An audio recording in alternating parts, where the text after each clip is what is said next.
في استراتيجية مصر للتحول الاقتصادي. ألقى الدكتور مصطفى مدبولي رئيس مجلس الوزراء كلمة خلال الجلسة الافتتاحية لمنتدى قادة السياسات بين جمهورية مصر العربية والولايات المتحدة لعام 2025. مع الهاتف الآن الكاتب الصحفي الأستاذ المرسي عزت مدير تحرير جريدة المال. نتوقف أمام تفاصيل الخبر. مساء الخير يا فندم.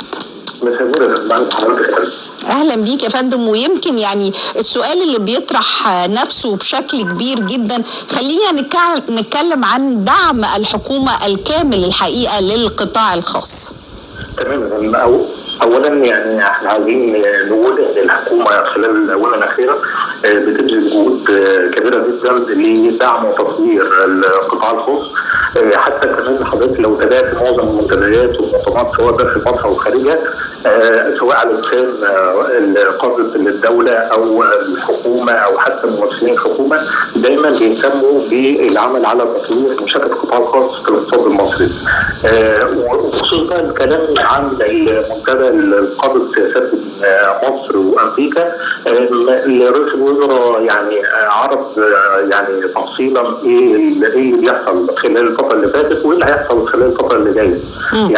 يعني حتى من ابرز الحاجات اللي اتكلم عنها رئيس مجلس الوزراء ان الحكومه ماضيه في دعم وتطوير مشاركه القطاع الخاص في الاقتصاد المصري.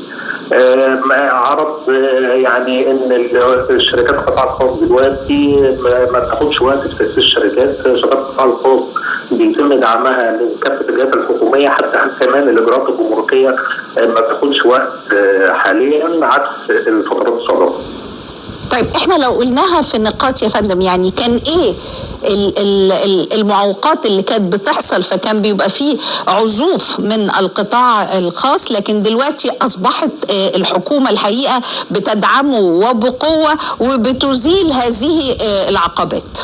يعني ابرز حاجه حتى حضرتك لو قعدتي مع اي حد يتكلم عنها فكره ان هو عشان يأسس الشركه كان بيبقى في اكثر من جهه بيتعامل معاها. دلوقتي يا فندم من خلال مجلس الوزراء في حاجه اسمها الرخصه الذهبيه، ان انت لو عندك شركه عايزه تاسسيها ما تاخديش وقت خالص، خلال يعني ايام قليله جدا بتاخدي الرخصه وتبداي الشغل وتبداي الانتاج. كمان الحكومه يا فندم بتعمل حاجات يعني كويسه جدا الفتره اللي فاتت تتعلق بتمهيد البنيه التحتيه. يعني حضرتك خلال ال10 سنين اللي فاتوا دول مصر حصل فيها طفره في البنيه التحتيه، سواء في الطرق، الكباري، السكك الحديديه، الموانئ، اللوجستيات، فكل دي يا فندم بتصب في صالح القطاع الخاص. طيب يعني احنا نعلم جيدا الحقيقه ان العالم كله الحقيقه بيمر بتحول اقتصادي، وان احنا عندنا ازمات اقتصاديه شديده جدا في العالم، ولكن عندنا ثبات اقتصادي في مصر وبشكل كبير. ازاي ان احنا نقدر نخش بشكل قوي جدا في تحرير هذا الاقتصاد القادم؟ وهل تتغير الحقيقه الخريطه الاقتصاديه في العالم فده ممكن يؤثر علينا ايجابيا وليس سلبا؟ تمام. انا عايز اقول لحضرتك يعني لو اي دوله يعني في العالم حضرتك كده فكرت فيها يعني وقع في منطقه عندها توترات جنسيه، كان زمان يعني الدوله دي حصل فيها مشاكل كتيره جدا. لكن يا فندم اللي حصل الفتره اللي فاتت ان مصر على عكس العديد من دول العالم فيها تطور ونمو. اقرب مثال يا فندم حاجه مهمه جدا ودايما بيبص لها رجل الاعمال، سعر الصرف. يعني انا عاوز اقول لحضرتك لو تابعت الايام اللي فاتت والنهارده سعر الصرف قل عن 50 جنيه، يعني سعر الدولار امام الجنيه، فده مؤشر ايجابي جدا يا فندم. اي مستثمر سواء محلي او خارجي او حتى اقليمي بيبص على سعر العمله في اي دوله، هل العمله مستقره؟ هل العمله في سعر موحد ولا لا؟ يعني كان انت عارف كان في سنوات سابقه سعر العمله يعني بيتسعر 3 مرات في اليوم يعني. صح.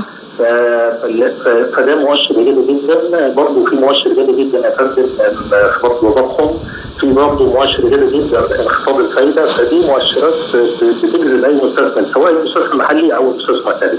اكيد. بشكر حضرتك يا فندم ألف شكر. الكاتب الصحفي الأستاذ المرسي عزت مدير تحرير جريدة المال. بشكرك يا فندم ألف شكر. فاصل ورجع.